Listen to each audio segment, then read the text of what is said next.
For almost as long as the industry has existed, K-pop companies have used foreign idols, whether from Japan or America, to appeal to international fans.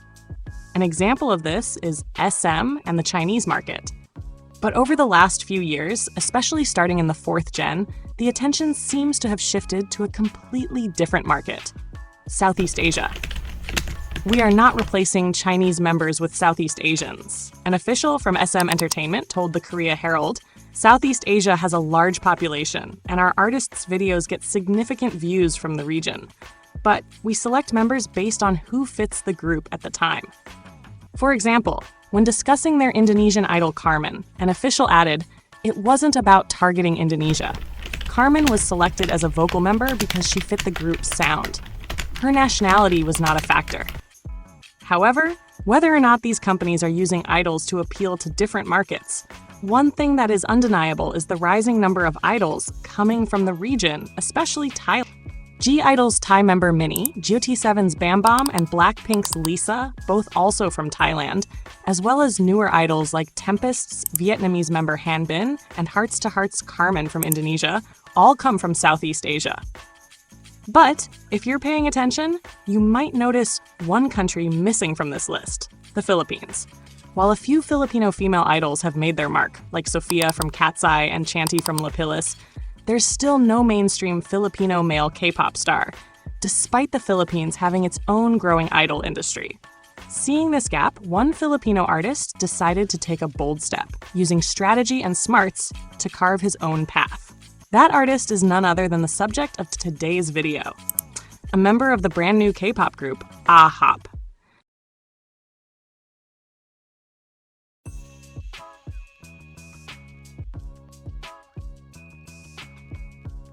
One thing that I think is super important to understand before we get started is that despite the rising number of Southeast Asians debuting in K-pop, there is still quite a strong stigma in Korea against Southeast Asians in general, but especially against Filipinos. And culture of racism against Southeast Asians has made the K-pop industry notoriously difficult for foreign idols, even for very established idols like Lisa from Blackpink, who has been faced with xenophobic comments and haters since her debut, despite being in literally one of the most famous groups of all time. Plus, since there aren't already many Filipino idols, you can't slot into a Filipino support system to help you navigate the systemic discrimination that you are likely to face.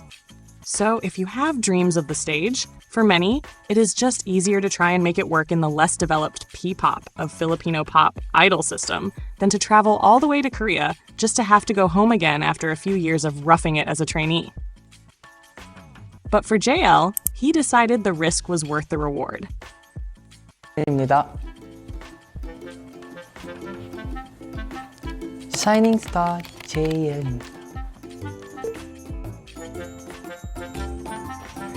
셰프예요. 잘 못하니까 보겠습니다. 그러면 잠을 못 자요. Emoticon is Shining Star, so I tried to search on Google 황별.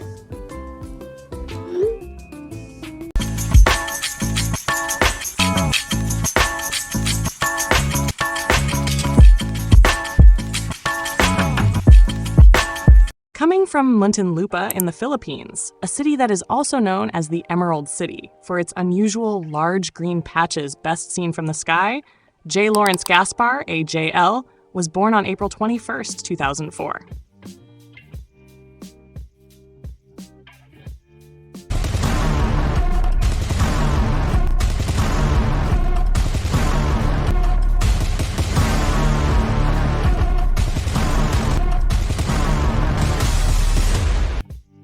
Growing up, JL joined a local dance group, which is where he developed his love for performing. At only 15 years old, JL started training under SB Talent Camp. Although training hit some hurdles thanks to the COVID-19 pandemic, working as a trainee for 4 years was a valuable experience for JL. Not only did it hone his character, but he was trained by the company's CEO, Jong Sung-han, aka Tatang Robin, and trainer Addy Hong, aka Honganda, who, by the way, were also part of the development of P-pop group S, who are famous around the world for their chart-topping music. Connected in this way to SB19, when it was announced that the SB Talent Camp trainees were going to be debuting in a new group named Plus, hype among Filipino pop stans was at an all-time high. The first P-pop boy group to be managed by Universal Records Philippines, Plus was being positioned as one of the top groups that were going to be pulling P-pop into a new generation. And for JL, he'd be debuting as the youngest member of Plus, joining members Gab, Theo, Filipino-American member Justin, and Harrow, as they debuted with their first and, as of yet, only album, Plus Plot YM.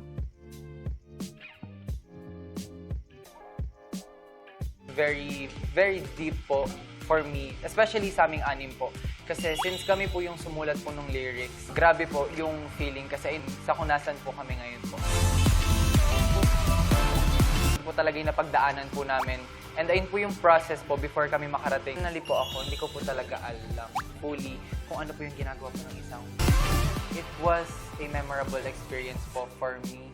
Personalista po, but I actually enjoyed it po, lalo na po nung ginawa ko po siya. Throughout 2023, Plus lived up to the hype of their debut, even going on a tour throughout the Philippines and winning the Top Rising Group of the Year award at the P-pop Awards that year.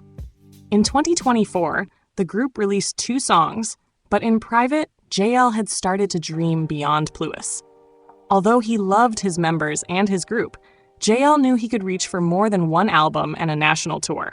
In September of last year, during a fan meeting, JL announced, much to fans' surprise, that he had auditioned for a K-pop survival program and would, seemingly, be at the very least taking a break from his time in Plus, if not leaving the group altogether. Fans had very, very mixed reactions to this news. Although most acknowledged that going for gold on a K-pop survival show could only be a good thing for JL, others also knew this could be a death sentence to Plus continuing as a group, especially since the group was slowing down already, and JL was known by many as their most charismatic and star power member. But regardless, JL was determined. He was going to take everything that he had learned in the P-pop industry, all the lessons he'd taken from their time on the road performing in city after city, and he was going to become the first mainstream Filipino male artist in the K-pop industry. However, at the same time, JL also knew it wasn't going to be easy. K-pop competition shows are hard enough as it is, and if you are a foreigner without a bulletproof strategy, well, you might as well not bother. So with this in mind, JL spent the time leading up to the very first episode taping of the competition show, Universe League, arranging a strategy that would be fail-proof.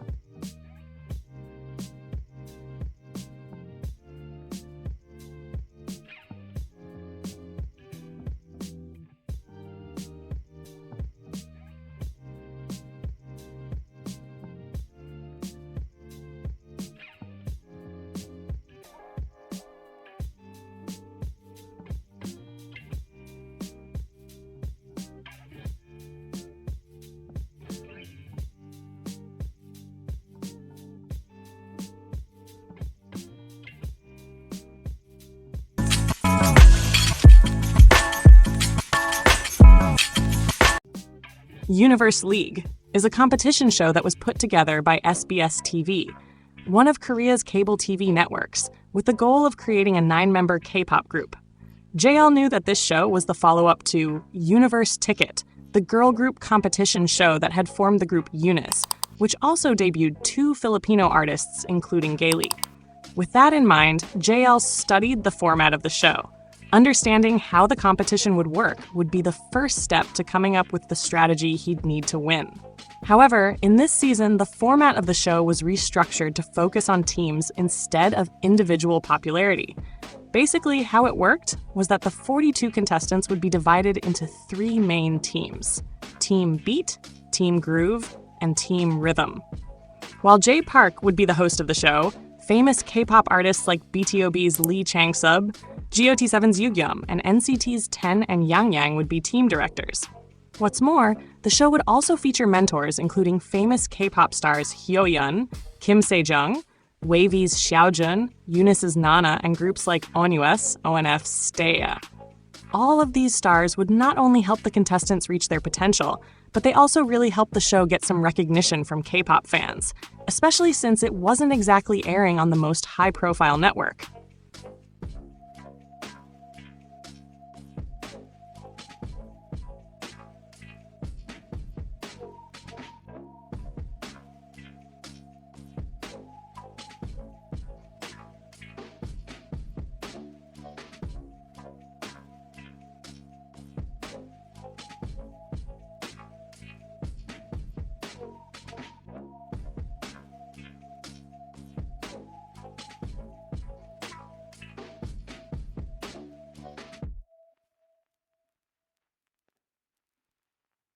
In 5 rounds, and at the end of each round, a top 9 would be ranked.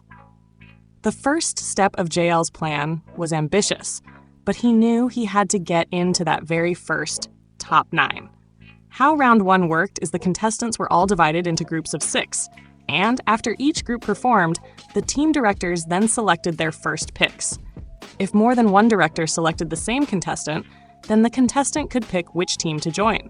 In the end, JL became the only contestant chosen by all 3 team directors.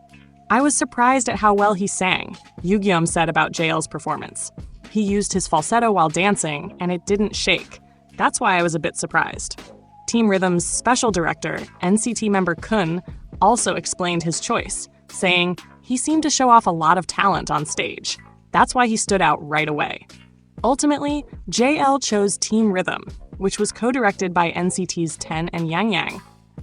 Explaining, Ten is my role model. I'm so happy and excited to be able to be with him as my teacher and mentor. It feels like a dream come true. This would end up being one of the first fantastic decisions of JL's play in Universe League. Not only are Ten and Yang Yang fantastic active idols, but Team Rhythmin would end up having one of the strongest lineups. Some of the other members of this team included Park Ju-won, who would earn round 1's top rank, Chinese trainee Zhang Shuaibo, Taiwanese trainee Chi-en, Australian Korean trainee and former Idol member Steven, as well as Japanese trainee Daisuke, all of whom would end up debuting with JL in the final group.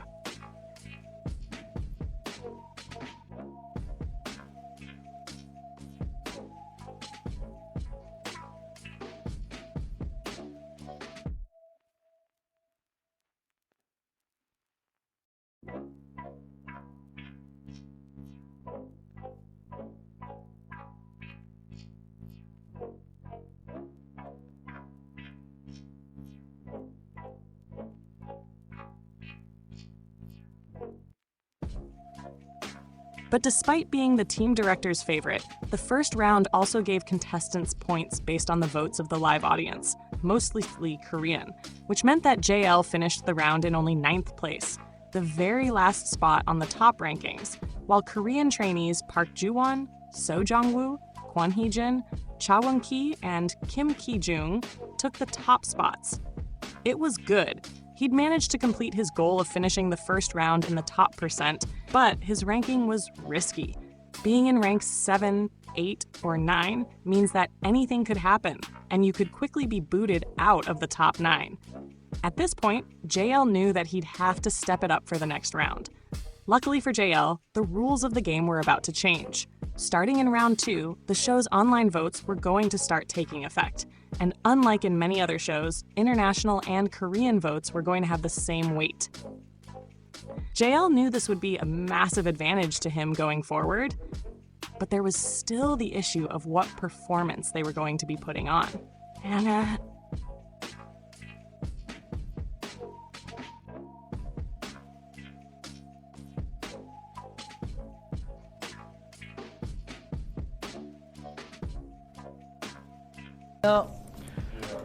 우리 그때 할 때 거의 세 팀 다 보면 화이팅! 아, 부담 갖지 말고 그냥 우리 진짜 기대하거든요.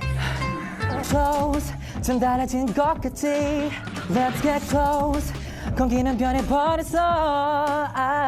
Let me know. Give me your love. Give me your love.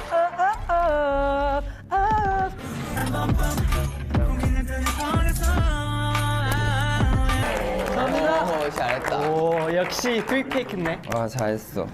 계속 빠지지 않게 너무 좋았어요. 감사합니다. The challenge of the second round was simple. Each team would have an original song produced by their director, and they would be competing in a head-to-head match, with the winning team getting to officially record their version and upload it to streaming platforms. The winners would be determined by both live audience scores and online votes. There are also other elements of the show like bench teams and starting lineups, but I'm just simplifying the rules in this video. In addition to having to stand out among his own team, JL would be competing against many other talented trainees. By the end of round 2, not only had Team Rhythm won, but JL himself had risen to second place, behind only woongki, who was a well-known idol before participating in the competition, famous for his time on the popular competition show Boys Planet. Season 1 and his many celebrity friends and connection having been in the industry for a long while.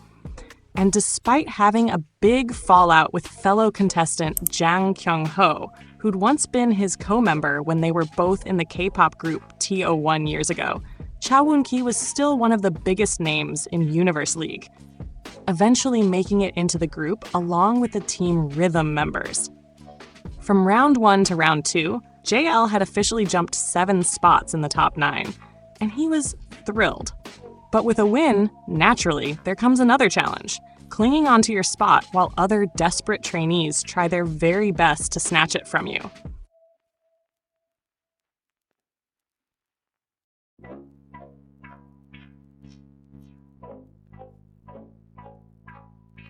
In the third round, the final results would again be determined from both the online votes and the in-person votes. In this round, the team directors would be selecting 7 members from each team to head to the semifinal and final rounds. With a strong international fan base, JL knew that the key to winning would be in impressing the in-person Korean audience. This difference between in-person voters who seemed to favor the other 2 teams and the online voters who seemed to favor the Rhythm team actually became one of the main controversies of the show, even leading some to question the legitimacy of the voting system altogether, especially as the rules seemed to switch up often. But that is a problem for the fans and producers to worry about. For JL, he just knew that he'd have to blow the audience away in the next stage. Ending the round with over 460,000 votes, JL officially moved to the semifinals in first place. Right in the beginning, JL was far from a fan favorite in Korea, an underdog in nearly every sense. But what he lacked in initial popularity, throughout the rounds, he made up for with sheer determination and calculated brilliance. From the beginning, JL understood that this wasn't just a singing competition. It was a game of strategy. He studied the shifting rules, read the judges, analyzed the pro-Korea audience, and most importantly, built an unshakable international fan base that would become his secret weapon. In the finale, it was revealed that 7 members of the winning team would debut alongside one wildcard trainee to form the final group, AHOP, all-time Hall of Famer. These 2 other trainees would be Team Beat's woongki, the second most voted for trainee, and Team Groove's Park Han, who came in 3rd place. But there was no question who that top spot would go to. JL had not only charmed the live audience, but also ended the show with over 3 million votes. Beating the 2nd place by almost 2.5 million votes, it was a landslide win.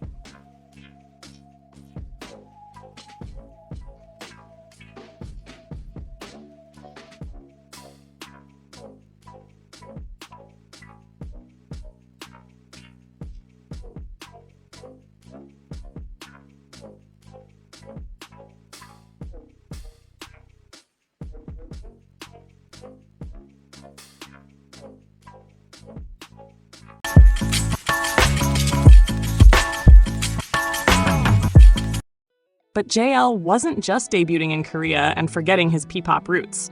In a surprise release before his debut with AHOF, JL released a heartfelt song seemingly in farewell to his time with Plus. The emotional solo pop anthem titled Alan was a song that JL had actually recorded back in the Philippines last year, and is all about the uncertainty that comes with drowning in love. In just 10 days, the song got over 400,000 streams on Spotify, and it was even chosen as the official theme song for the Tagalog-dubbed broadcast of the super famous K-drama, Lovely Runner. What's more, in preparation for his new K-pop debut, JL went back to the Philippines and held a one-day free fan meeting, which was attended by 4,000 fans. In a video letter, AHOP's leader, Steven, told JL during his fan meeting, "I'm so proud that you debuted as AHOP. I'm also so happy that you're my teammate. I sincerely congratulate you on your first fan meeting," while woongki and jeongwoo added, "Thanks to the warm encouragement and support of our fans, we were able to debut with JL as part of AHOP. We hope you have a happy time with JL and that you will also be part of the meaningful and significant moments when AHOP returns as a complete group."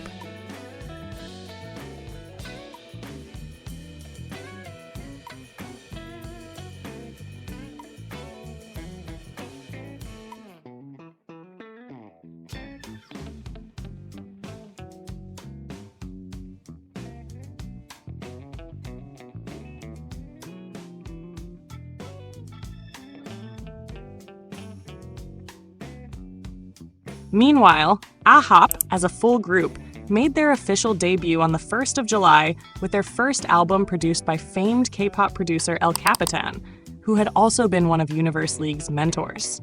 For a little context, El Capitan, also known as Jang Yi-jung, is a former member of iconic K-pop group History, but has become more known as one of Big Hit's in-house producers. As a producer, he has helped create some of the most iconic songs that have defined the genre in the last decade, including many BTS songs, including Made It Right and Dionysus, as well as 8 by IU and Suga, Dequita, among other August D songs, and many TXT songs like Anti-Romantic. Outside of Hybe, El Capitan has produced many of my favorite songs, including Triple S Girls Never Die and Girls Capitalism, Zero Beson's Our Season, Plav's Way Louvre, and now AHOP's first album, Who We Are. The album includes the group's first title song, Rendezvous. Co-written by woongki, the song is all about the emotions, both positive and negative, that come with pursuing your dream. Selling almost 370,000 copies in the first week, AHOP had the biggest first-week sales of any debut boy group in 2025 so far, while the title song won the members several music show wins, getting a triple crown. In just 10 days after their debut, earning AHOP the title Monster Rookies among media outlets. Although the members are speculated to have only signed to FNF Entertainment for 2 to 3 years, with this amount of success right from the start, it's a great sign for all the members' success going forward.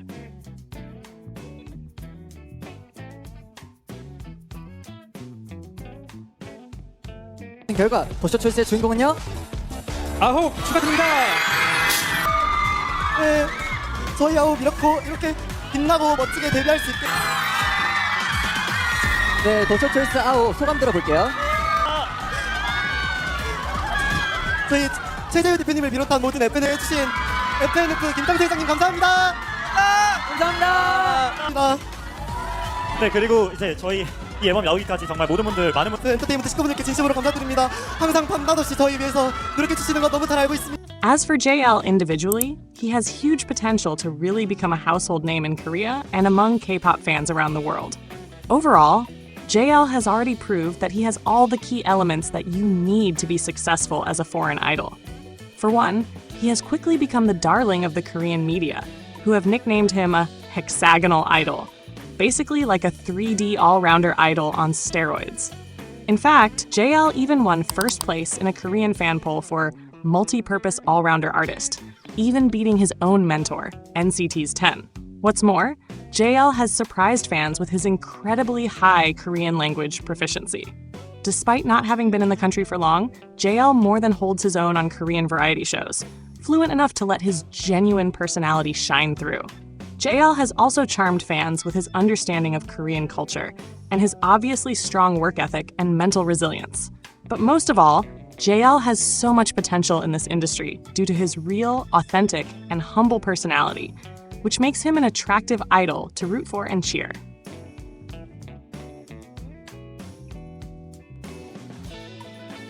Do you think JL's success will open more doors for Filipino idols in the K-pop industry? If you were in JL's shoes, would you have made the same choice to leave Plus despite the risks? How do you personally feel about survival shows like Universe League? Do they help or hurt trainees in the long run? Please let me know in the comments below, plus drop some other idol stories you'd like me to research and explore. Until next time,